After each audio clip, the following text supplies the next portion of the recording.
Hello everyone, आज है 21 फरवरी और आज इस वीडियो में हम बात करने जा रहे हैं बजाज हाउसिंग फाइनेंस के बारे में। 115 रुपये का शेयर है, 1% की तेज़ी है आज।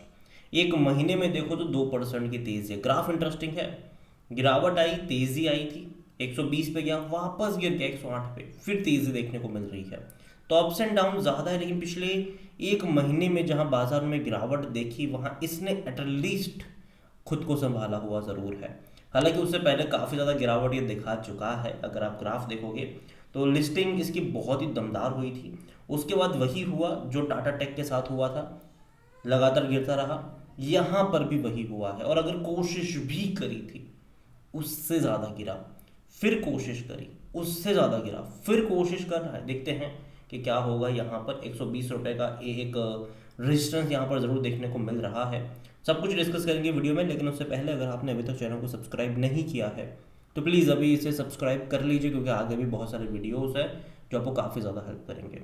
तो देखिए, बजाज हाउसिंग फाइनेंस काफ़ी बढ़िया बम्पर लिस्टिंग हुई थी इसकी, और उसके बाद जो गिरावट शुरू हुई है वो अभी भी उससे रिकवर नहीं कर पाया है।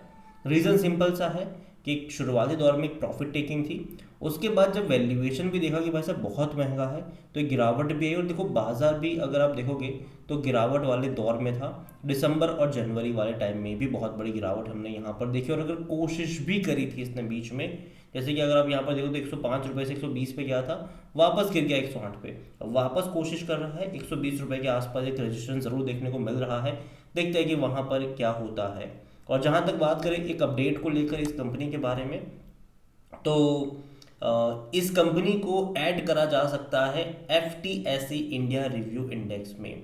फाइनेंशियल टाइम स्टॉक एक्सचेंज मतलब जिसको कहते हैं, वहाँ पर इसको शामिल करा जा सकता है। और जाहिर सी बात है, जब किसी इंडेक्स में कोई कंपनी शामिल होती है तो फ़ायदा होता है, क्योंकि एक पैसिव इनफ्लो वहाँ से स्टार्ट होता है। तो यहाँ पर बहुत सारी कंपनियां लिस्ट हो मतलब शामिल हो सकती है। According to the insight from IIFL capital, the several stocks are being considered for inclusion. 361 WAM, Blue Star, Fortis, Apar industries among the key candidate. और notably if Fortis health care secure plot, it could witness around $60 million inflow. और जिसके अलावा अगर आप देखो तो और भी कई सारी कंपनीज है, जिसमें additionally Shrisil, Bajaj housing finance, NBSC are also expected. Again इनको ऐड नहीं करा है, एक्सपेक्टेड है कि भैया इनको ऐड करा जा सकता है। और ऐड करने से जाहिर सी बात है इनफ्लो आता है। और अगर उनको ऐड कर लिया गया है यहाँ पर FTSE इंडिया इंडेक्स में, तो बजाज हाउसिंग फाइनेंस में उसके चलते $23 मिलियन का इनफ्लो आ सकता है। अगेन ऐड करेंगे तो ये इनफ्लो आएगा यहाँ पर, ठीक है। और जहाँ तक बात करी जाए इसके वॉल्यूम को लेकर, आज तो 24-25 लाख से भी ज़्यादा के शेयर यहाँ पर ट्रेड हो चुके हैं। बाजार जस्ट अभी खुला है, ठीक है। और अगर आप देखोगे तो 188 रुपये के लेवल से गिरकर आया है नीचे। 188 रुपये बम्पर लिस्टिंग हुई थी इसकी, बम्पर लिस्टिंग हुई थी। 103 रुपये का लो भी बना चुका है, ये इंट्राडे का लो है, ठीक है। मार्केट कैप 95,000 करोड़ से भी ज़्यादा का इसका देखने को मिल रहा है। और कंपनी अगर आप वैल्यूएशन के हिसाब से देखोगे तो भाई सब महंगा है ये। और गिरावट की एक सबसे बड़ी वजह भी ये थी कि काफ़ी महंगे वैल्यूएशन के ऊपर था। हाउसिंग फाइनेंस इंडस्ट्री की अगर हम बात करें तो उसमें सबसे महंगी कंपनियों की लिस्ट में आप इसको गिन सकते हो। 48 का पी, वो तो अभी इस गिरावट के बाद है। जब 180 पे था तब तो उसका पी रेशो और ज़्यादा हाई था। सेक्टर पी 16 का है। यहाँ पर इनके फाइनेंशियल देखोगे तो लास्ट क्वार्टर के जो नंबर आए थे वो ठीक ठाक नंबर थे, उतने एक्साइटिंग मैं नहीं कहूँगा। रीज़न सिंपल है, क्योंकि पिछले साल से अगर आप कंपेयर करोगे तो आपको बहुत अच्छे लगेंगे कि 436 करोड़ का जो प्रॉफिट था 2023 में, वो बढ़ के 550 करोड़ हो गया। लेकिन अगर आप इससे पहले का जो क्वार्टर देखोगे सितंबर का, तो उसके मुकाबले मुश्किल से 2.5 करोड़ का ही प्रॉफिट इनका बढ़ा है। तो ये कम है प्रॉफिट, ठीक है, ये कम है। और जहाँ तक बात करिए इनके रेवेन्यू की, तो डेफिनेटली इनके रेवेन्यू लगातार बढ़ रहे हैं। All time high revenue, all time high profits आप कह सकते हो इसके। लेकिन क्वार्टर ऑन क्वार्टर बड़ा ग्रोथ नहीं आया, जबकि ईयर ऑन ईयर पे आपको ग्रोथ देखने को मिल रहा है। इसके अलावा इससे पहले के क्वार्टर्स में अगर आप देखोगे तो क्वार्टर ऑन क्वार्टर बड़ा ग्रोथ था। जैसे कि मार्च में 2,000 करोड़ का इनका रेवेन्यू था, बढ़ के वो 22,000 करोड़ हुआ था। ये सॉरी 2,200 करोड़ हुआ था, ठीक है, 22 नहीं, 2,200 करोड़ हुआ था। और प्रॉफिट भी 380 करोड़ से 480 करोड़ हुआ था। बाद में सितंबर में और बढ़ गया, 2,400 करोड़ हो गया यहाँ पर, ठीक है। बाद में क्या हुआ यहाँ पर, बाद में अगेन प्रॉफिट भी अगर आप देखोगे तो 545 बढ़ा था ये। लेकिन दिसंबर में उतना बड़ा जंप हमें देखने को नहीं मिला। और जाहिर सी बात एक्सपेक्टेशन हाई है इस कंपनी से, और जिस तरीके से इनके वैल्यूएशन हाई है, इनको अच्छे प्रॉफिट्स दिखाने पड़ेंगे, क्लॉक करने पड़ेंगे, तब जाके वो एडजस्ट हो पाएगा, या फिर शेयर प्राइस गिर जाए।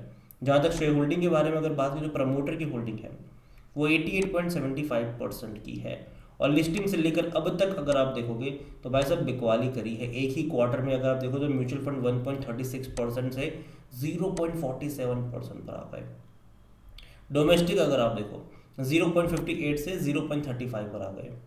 एफ अगर आप देखो यहाँ पर 1.68% से वो भी 1.11 पर आ गए। तो सबने भारी मरकब मतलब यहाँ पर बिकवाली करी है। खरीदारी करने वाले एक ही तबका है, रिटेल इन्वेस्टर, जो 6% पे था वो खरीदारी कर करके ऑलमोस्ट 8% पर आ गया। तो उसने ही खरीदारी करी, बाकी सब ने बिकवाली करी, और वही यहाँ पर फंसा भी है। तो वो ध्यान रखिएगा। और यहाँ पर जो प्रमोटर की होल्डिंग 88.75% है, सेबी का रूल है कि 75% से ज़्यादा की होल्डिंग नहीं होनी चाहिए, और लिस्टिंग से लेकर के 3 साल तक का टाइम होता है कंपनियों के पास अपनी होल्डिंग 75% पर लेकर आने का। तो आने वाले टाइम में प्रमोटर अपना और स्टेक यहाँ पर बेचेंगे, अपनी होल्डिंग 75% पर लेकर आएंगे, तब शायद आपको और बड़े पैमाने पर यहाँ पर हलचल भी देखने को मिल सकती है। देखिए अगेन मैं कहूँ, कंपनी जो है बजाज हाउसिंग फाइनेंस खराब कंपनी नहीं है, लेकिन जो वैल्यूएशन इसका चला गया था वो समझ के बाहर था। और तब भी मैंने वीडियो बनाकर कहा था कि जैसा हाल टाटा टेक का हुआ है वैसा हाल बजाज हाउसिंग फाइनेंस का होगा आने वाले टाइम में, और उतनी बड़ी गिरावट हम देख भी रहे। मैंने कहा था कि मैं डबल डिजिट का वेट कर रहा हूँ, हालांकि डबल डिजिट गया नहीं है, ये 103 पे गया था, वहाँ से रिकवरी दिखा दी है यहाँ पर। लेकिन मुझे अभी भी लगता है कि यहाँ पर जो तेज़ी आई है उस पर मैं अभी इतना जल्दी भरोसा नहीं करूँगा, क्योंकि अगर आप ग्राफ देखोगे तो गिरावट आई थी 125 पे गया था, तेज़ी दिखाकर 145 पे गया, गिरकर वापस आया 105 पर, तेज़ी दिखाकर 103 पे आया था उस टाइम पर, तेज़ी दिखाकर 120 पे गया था, ये वापस गिरकर 108 पे आ गया, वापस अब तेज़ी दिखा रहा है। हो सकता है कि 3-4 दिन तेज़ी और चले, लेकिन वापस से मुझे लगता है कि ये कोशिश करेगा 100-110 के रेंज में जाने की, ठीक है। और अगर मार्केट सेंटीमेंट अगर अच्छा नहीं रहा तो शायद डबल डिजिट में भी जा सकता है। अगेन मैं नहीं मानता हूँ कि ये अपने आईपीओ प्राइस पे जाएगा, नहीं, उतना डाउन तो नहीं जाएगा, लेकिन हाँ यहाँ पर जहाँ तक खरीदारी की बात आती है, मुझे लगता है कि डबल डिजिट एक अच्छा मौका हो सकता है, स्पेसिफिकली 90 to 95 रुपीज़ का लेवल। अगेन मैं ये नहीं कह रहा हूँ कि वहीं पर जाएगा, लेकिन हाँ पॉसिबिलिटी ज़रूर है कि ऐसा हो सकता है अगर मार्केट सेंटीमेंट अच्छा नहीं रहा, और जिस तरीके से भाई साहब करेक्शन चल रहे हैं उसको भी अगर आप देखोगे तो अभी हम शुरुआती जब करी थी वीडियो में तेज़ी थी, अब धीरे धीरे एक करेक्शन भी आ रहा है। देखते हैं कि एंड ऑफ द डे कैसा मोमेंटम यहाँ पर बनता है। अगेन देखिए ये मेरा पर्सनल ओपिनियन है, ठीक है, कोई भी इन्वेस्टमेंट एडवाइस नहीं है। ये वीडियो को यहीं पे एंड करता हूँ। पसंद आए तो लाइक करो, शेयर करो, चैनल पर पहले बार तो प्लीज़ सब्सक्राइब करें। और बजाज हाउसिंग फाइनेंस के बारे में आप क्या सोचते हैं वो भी आप मुझे कमेंट में लिख कर बता सकते हैं। Thank you.